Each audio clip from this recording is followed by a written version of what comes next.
The moving van sat idled by the curb, its rear door gaping open like a hungry maw. I stared in disbelief as the last remnants of my life were carted out of the house I had called home for 30 years. "What is going on here?" I demanded, hands trembling as I gripped the strap of my purse. Elliot turned towards me, his expression one of feigned surprise. The smug grin tugging at the corners of his mouth said it all. He knew exactly what he was doing. "Harper, you're back early," he said coolly, stuffing his hands into the pockets of his chinos. I bristled at his casual tone. "Don't Harper me. What have you done?" Before he could respond, a lilting voice cut through the tension. "There you are, Elliot, darling." A statuesque blonde in a ridiculously short sundress slinked up beside him, looping her arm through his. My stomach twisted into a knot as her identity became clear. Marla, Elliot's mistress from the office, the one he had sworn was ancient history. I should have known better than to trust his lies. You sold our home?" I choked out the words, praying this was some cruel joke. "After everything we've been through together?"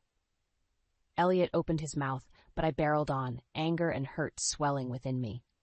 "The sacrifices I made when your business failed, caring for your awful mother when she fell ill, pouring my life into this house, into our marriage." I was nearly shouting now, hot tears streaking my cheeks. Marla wrapped her arms around Elliot in a sickening display of possession.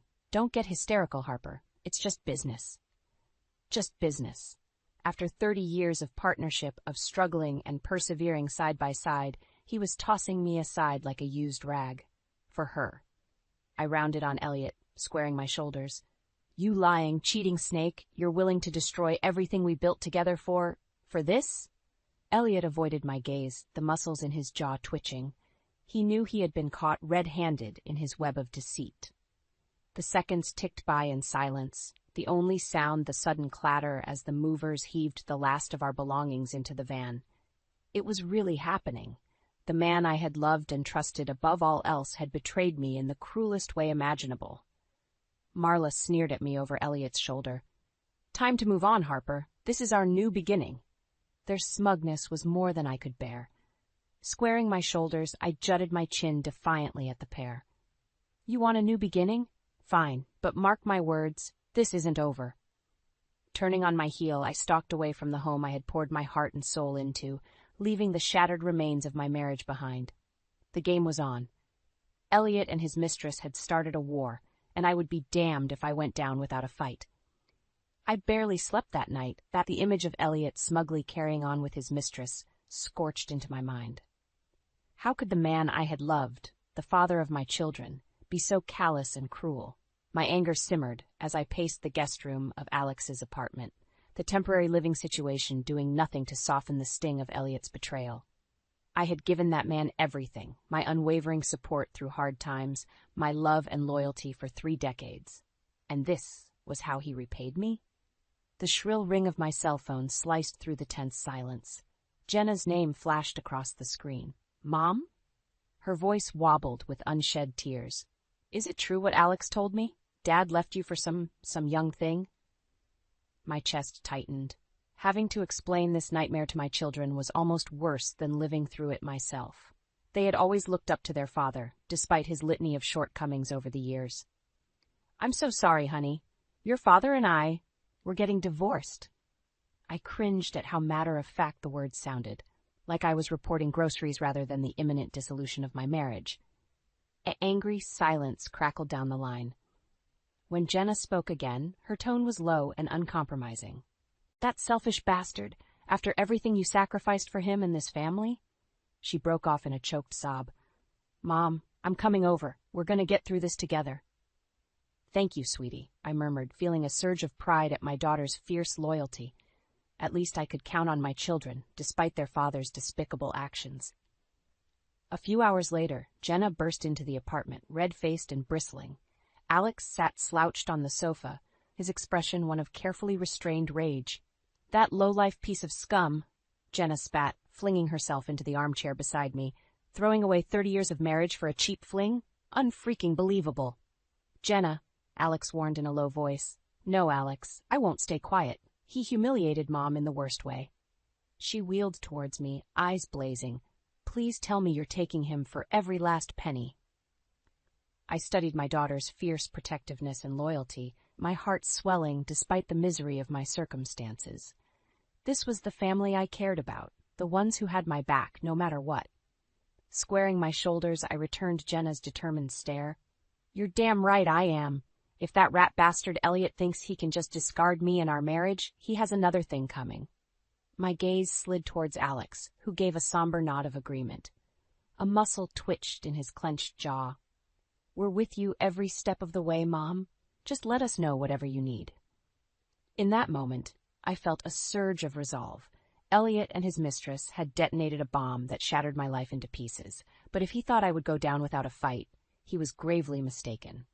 It was time to show my soon-to-be ex-husband exactly why hell hath no fury like a woman scorned. Squaring my shoulders, I looked my children in the eyes. "Here's what we're going to do." The divorce proceedings were uglier than I could have imagined. Elliot fought me tooth and nail, contesting everything from asset division to alimony. His smug arrogance in the courtroom made my blood boil. "Your Honor, my client has devoted her entire adult life to supporting Mr. Monroe's endeavors, often at great personal cost," my lawyer argued, throwing a pointed look at Elliot. "She put her career on hold to raise their children, manage the household, and provide emotional support through failed business ventures. She is more than entitled to an equitable share of the marital assets." Elliot's eyes narrowed into serpentine slits. That condescending sneer I knew all too well twisted his lips. He seemed to forget I sat just a few feet away, watching his every arrogant micro-expression. "With all due respect," his lawyer oozed, "Mr. Monroe's recent financial windfall stems from the prudent sale of the marital home he purchased prior to the marriage. My client's new business partner," he threw a deferential nod at that blonde bimbo Marla, "simply provided the funds to unlock the asset's latent value. Mrs. Monroe's demands are exorbitant given her minimal contributions. You lying sack of scum," I mentally hurled at my soon-to-be ex-husband. I burned with impotent rage, wanting nothing more than to hurl the nearest heavy object at his insufferably smug face. The arrogance. To dismiss 3 decades of selfless partnership, putting his wants ahead of my own dreams, raising our children almost single-handedly, and dragging his worthless carcass back from the brink of financial ruin as minimal contributions. White-hot fury lanced through me. Out of the corner of my eye, I saw Alex leaning forward, his hands knotted into white-knuckled fists atop his knees. Jenna put a calming hand on his arm, her own eyes glinting with outrage. "Mom's the one who kept this family afloat while you were off chasing yet another get-rich-quick scheme," Alex hissed under his breath, low enough for just me to hear. "Don't you dare try to rewrite history in that condescending way." I squeezed his hand in gratitude, stoking the fires of my own resolve. We had fought too hard, sacrificed too much of our lives, to let Elliot sweep it all under the rug now. If he thought I would go down without a fight, he had underestimated the wrong woman. The following days and weeks were consumed by a whirlwind of paperwork and legal appointments. With Alex and Jenna's assistance, I pored over financial statements, compiled records, and documented everything. No stone was left unturned. Gone were the days of meekly accepting Elliot's decisions, of surrendering pieces of myself for his desires and ego. I would expose every lie, every despicable act for the world to see. Elliot Monroe was about to learn a brutal lesson. You didn't get to spend 30 years leeching off a spouse's sacrifices and loyalty, discarding them like a used rag for your own selfish gratification without suffering immense consequences. Not on my watch. It was a new day. Armed with evidence and sheer determination, I was finally taking control of my destiny. Elliot's reckoning was coming, and nothing would stand in my way. The Westbrook Charity Gala was usually the highlight of my social calendar, a chance to dress up, rub elbows with the town's elite, and raise money for good causes. This year, my motivations were decidedly different. From the moment I arrived, eyes followed me like hawks, whispers rippling through the crowd. Word of Elliot's scandalous betrayal had spread like wildfire thanks to the divorce proceedings. My cheeks burned, but I lifted my chin defiantly, gliding across the marble floor with practiced grace. Out of the corner of my eye, I spotted them. Elliot looking disarmingly handsome in his tuxedo, with that blonde bimbo Marla draped over his arm like a damn trophy. She stuck out like a sore thumb in that garish red dress that clung inappropriately to every curve. My fists clenched involuntarily at my sides. How dare they show their faces here after demolishing everything we'd built? The sheer arrogance of it made my blood boil. Elliot caught my withering stare and quickly averted his eyes, suddenly finding the crystal chandelier overhead fascinating. Good, let the craven weasel squirm under my gaze for once. Marla, however, sneered back at me, her scarlet lips curving into a mocking smile as she ran her ringed fingers along Elliot's arm in a possessive display. My jaw clenched hard enough to crack teeth. The MC's voice abruptly boomed from the speakers, beckoning everyone to their seats for the program's commencement. I took a fortifying breath, smoothing my hands over my evening gown. It was now or never. Abandoning my usual table, I weaved through the clusters of impeccably dressed guests until I stood front and center on the stage, microphone in hand. "Good evening, everyone," I began in a tone of forced civility. "As you all may know, I'm going through a difficult transition in my personal life currently." Elliot went rigid in his seat, realization dawning across his features. Marla's eyes narrowed to serpentine slits, her over-glossed lips parting in outrage. My voice carried flawlessly to every corner of the vaulted ballroom. My husband of 30 years has chosen to abandoning our marriage vows, our family, and everything we built together in pursuit of. I threw Marla a pointed look, more self-indulgent desires. A shocked murmur rippled through the crowd like a Mexican wave. Elliot's ruddy face colored even further under the spotlight's glare. While I'm sure he and his new associate are quite proud of their clandestine dalliances, I wouldn't feel right letting such a prominent member of our community get away with such appalling deceptions. Marla shot to her feet, perfectly plucked eyebrows slanted furiously over her pale blue eyes. "How dare you drag us through the mud this way?" she shouted, planting her hands on her canted hips. "This is low, even for you." A vindicated smirk tugged at my lips. "Low?" I echoed over the crowd's stunned gasps. "Low is cheating on your wife of 3 decades and abandoning your family for a cheap fling. Low is lying, gaslighting, and manipulating those closest to you for your own selfish appetites." I leveled my gaze at Marla and the pinched, crimson-faced Elliot behind her. "No, revealing the unvarnished truth about your contemptible actions. That is justice. Maybe next time you'll both think twice before carelessly destroying human lives in pursuit of your transient desires." Turning on my heel, I surrendered the stage to thunderous applause and whistles, watching in satisfaction as Elliot buried his flaming face in his hands. The gloves were off. In front of the entire town, I had drawn the battle lines. Let the war begin. The gavel struck the wooden sound block with a decisive thump, echoing through the courtroom. My hands trembled as Judge Reynolds cleared his throat, shuffling through the stack of documents on his bench. In the matter of the divorce proceedings between Harper Monroe and Elliot Monroe, his voice carried the weight of finality. Elliot sat ramrod straight beside his lawyer, his expression unreadable. I forced myself to meet his gaze, letting none of the turbulent mix of anger, grief, and vindication roiling inside me show. After months of vicious legal battles, falsified financial records, and levels of deception I'd never imagined possible from the man I once loved, it all came down to this moment. My grip tightened around the armrests until my knuckles shone bone white. Having reviewed all evidence and testimony, I thereby order Mr. Monroe to pay Mrs. Monroe a lump sum of $4 million. The judge's ruling sliced through the thick tension like a hot knife. In addition, Mrs. Monroe shall receive 60% of the liquid assets and investment portfolios accumulated during the marriage. A guttural sound of disbelief escaped Elliot's lips. His rictus mask of composure finally shattered, giving way to flushed, impotent rage. "Suck on that, you arrogant prick," I mentally hurled at him.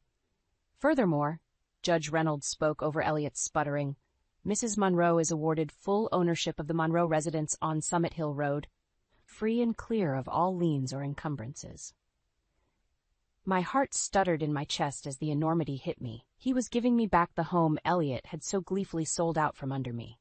Our home, the place we had raised our children and built a life together for 30 years, would remain mine. Tears of sheer relief and vindication pricked my eyes. Alex squeezed my hand tightly beside me, a proud smile crinkling the corners of his eyes.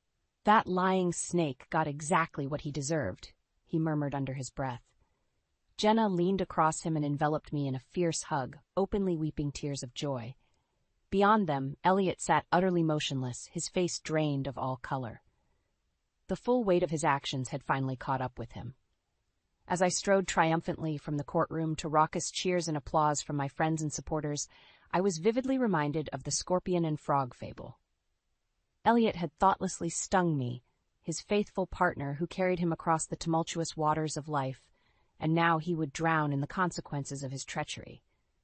But I intended to do more than simply survive his betrayal. With this ruling, I had been afforded a new lease on life, a chance to heal, to rebuild, and to pursue all the hopes and dreams I had put on hold for that ungrateful bastard. And I would be damned if I didn't take this second chance and run with it full throttle. 6 weeks later, I stood in the marble foyer of my reacquired home, drinking in the warm, familiar surroundings as the moving crew unloaded my belongings. The mover grunts and thuds providing a stark counterpoint to the eerie silence and memories that hung thick in the air.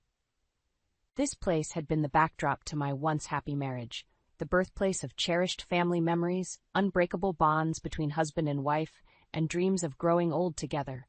Elliot's lies and callous greed had very nearly ripped it all away. But not anymore. Tilting my chin up, I surveyed the cavernous front room, envisioning the fresh start taking shape before me. This house, this life, belonged solely to me and my children now. The shackles of deception and manipulation were finally severed.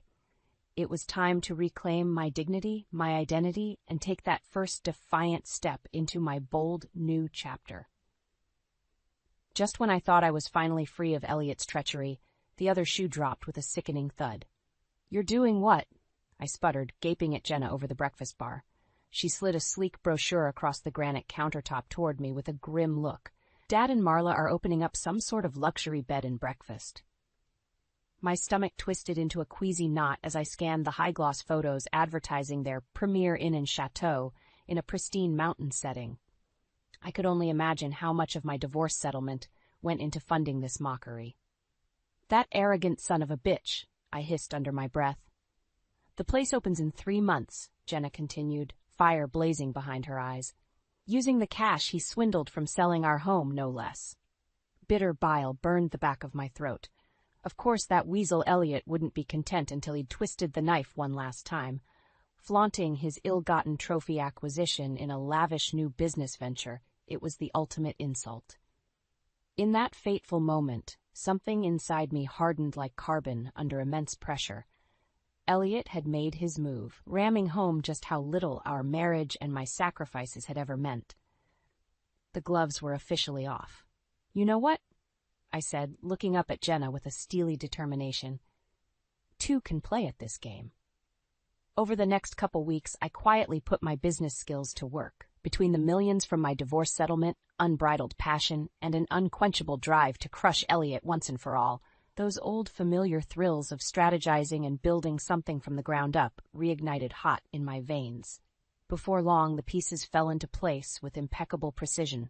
The perfect location secured, permits and licenses filed, and employees hired. Elliot's smug comeuppance had become my singular obsession. Of course, I kept the entire operation strictly under wraps, waiting for the perfect opportunity to skin the cat. That chance arose when Alex called me with a frantic update. "Mom, you'll never guess what. They invited us to some big launch party for their stupid inn. Elliot and his mistress, foolishly dangling their bait." I could taste the sweet promise of revenge on my tongue. "Did they now?"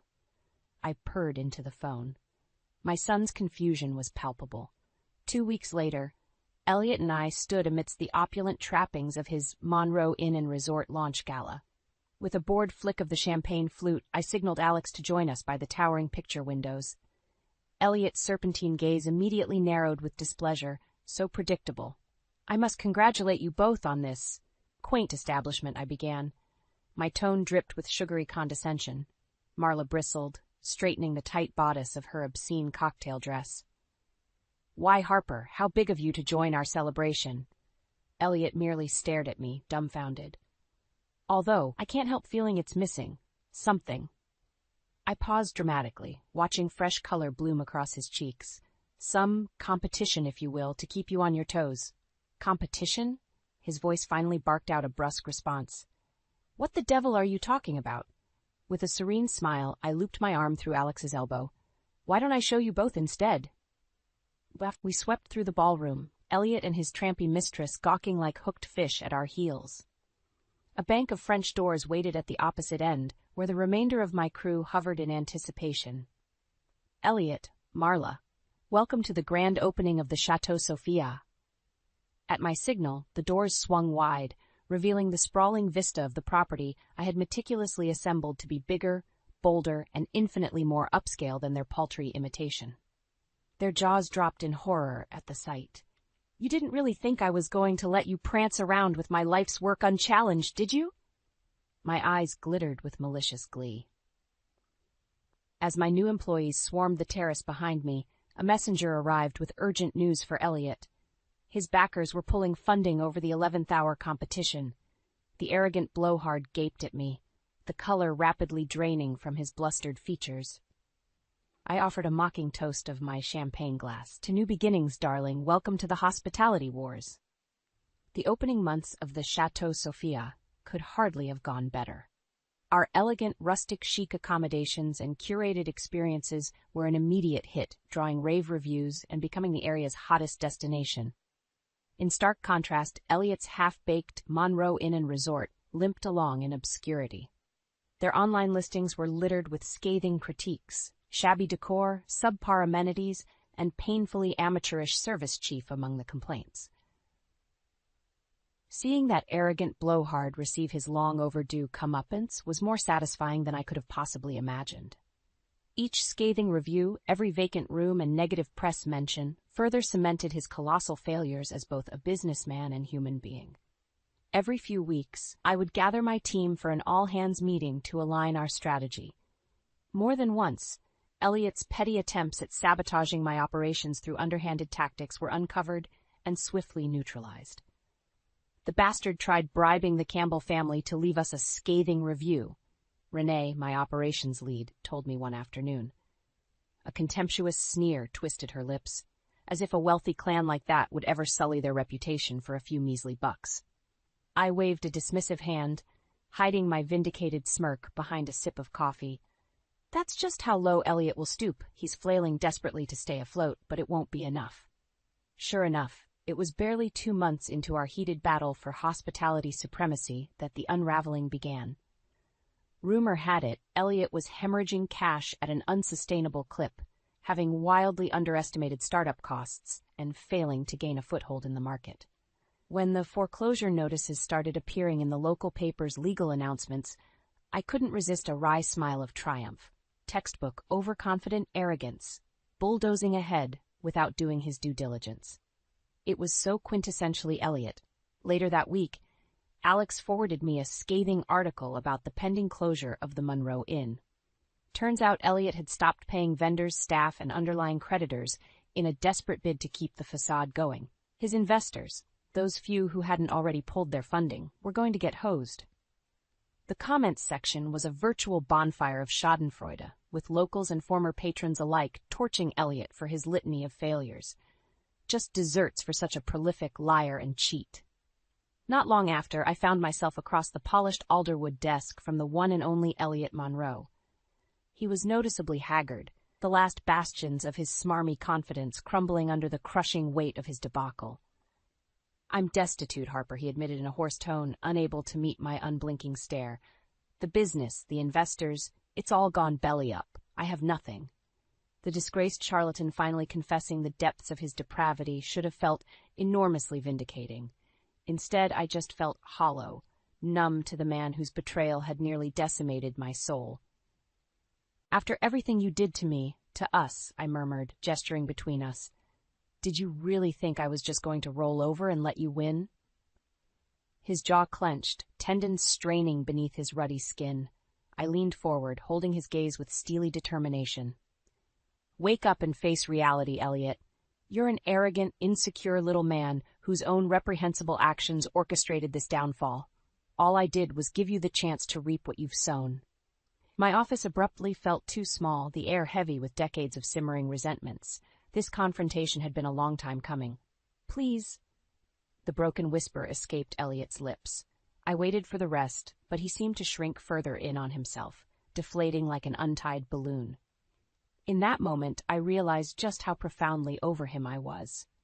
The man had gambled away my love, my loyalty, our life, for his own selfish cravings. He deserved no more of my energy or power. Rising to my feet, I smoothed my hands over my skirt and crossed to the door. "I'm afraid there's nothing left to say. Don't let the door hit you on the way out." As Elliot slunk from the office in disgrace, I felt an unfurling sense of finality. Whatever puppet strings had still bound me were severed. My karma delivered. His miserable fate sealed. It was a new beginning in the truest sense. And I had miles more to go before reaching my final form. The warm summer breeze carried the fragrance of freshly bloomed roses and honeysuckle as I stood on the terrace, surveying my personal oasis. After more than a year of stratospheric success with the Chateau Sophia, I had seized the opportunity to expand into a full-service luxury resort and spa. My staff bustled about in crisp uniforms, meticulously prepping for the grand opening gala. Lanterns were strung between marble columns, and sleek white cabanas dotted the immaculate grounds. I inhaled deeply, savoring the sweet air and sense of peaceful accomplishment. This night marked the culmination of a years-long journey, one driven by sheer determination to not just survive betrayal, but to thrive in defiance of it. "It's really something, huh, Mom?" Alex's voice shook me from my reverie. I turned to find him beaming with pride, Jenna looped through his arm in a chic sundress. Despite the years and tumult we'd endured, my children still stood staunchly by my side. "You've built an amazing legacy, one we're all so proud of," Jenna gushed. Emotion swelled in my throat as I pulled them both into a fierce embrace. Just a couple years ago, our family had been in tatters, each of us suffering the devastating blows of Elliot's callous betrayal. We never could have imagined coming out on the other side like this. "I couldn't have done any of this without you two," I said gruffly, blinking back happy tears. "Your love and support gave me the strength to keep going, no matter what." We stood together in comfortable silence, cherishing the profoundly transformed trajectory of our lives. The agonizing days of despair and hurt were finally behind us. A gentle rap on the terrace doors signaled an arrival. I turned to find Justin, the new director of hospitality operations, hovering with an uncertain look. "Apologies for interrupting, Mrs. Monroe, but he's here, asking for you." My stomach clenched instinctively. I already knew who the he in question was. Taking a steadying breath, I nodded for Justin to send him out. No more than a minute later, the terrace doors parted, revealing a shrunken, haggard figure that had once been Elliot Monroe. His expensive suit hung loosely on his diminished frame, his eyes downcast and swallowed by deep hollows. To put it plainly, he looked utterly, irrevocably broken. "Elliot," I greeted with cool detachment, nodding to Jenna and Alex. To their credit, they restrained themselves from any outbursts, simply watching on in stone-faced silence. "Harper, he began, words failing him as his mouth worked soundlessly. With visible effort, he met my gaze, shame and regret etched into the weathered lines of his face. "I just wanted to see the spectacular woman you've become with my own eyes. The strength, the success. You've cemented an enduring legacy while I squandered my own." His laugh was a dejected, hollow rasp. "I gambled away the love of my life, my family, in pursuit of cheap vices and ego strokes. A bigger fool has never walked this earth." My first instinct was to rebuff his pathetic wallowing, to dismiss him as easily as swatting a fly, but some deeper pang of crushed hopes gave me pause. Maybe in another life, another reality where he made different choices, things could have turned out so differently for us. But that path was forever closed to him now, his misery entirely self-wrought. "You're right about one thing," I said after a loaded pause. "This life, this empire, is mine now. One I built from the ashes of the world you burnt to the ground." Elliot staggered back slightly, absorbing the weight of my condemnation. "But I won't have you polluting it with your boorishness any longer," I continued, mustering every fiber of dignity. "Tonight, I'm surrounded by the people who matter most, my loyal family, my driven team, my esteemed guests. You've been excised from this existence entirely. I pierced him with a final, unwavering stare.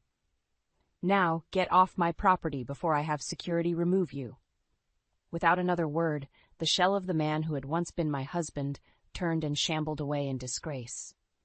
A profound sense of closure blossomed within me as I watched him disappear into the gloaming. At long last, I had severed the final tether binding me to my anguished past. Ahead lay an open field of possibility, and a hard-won second chance to cultivate the life I deserved. A new chapter was finally beginning.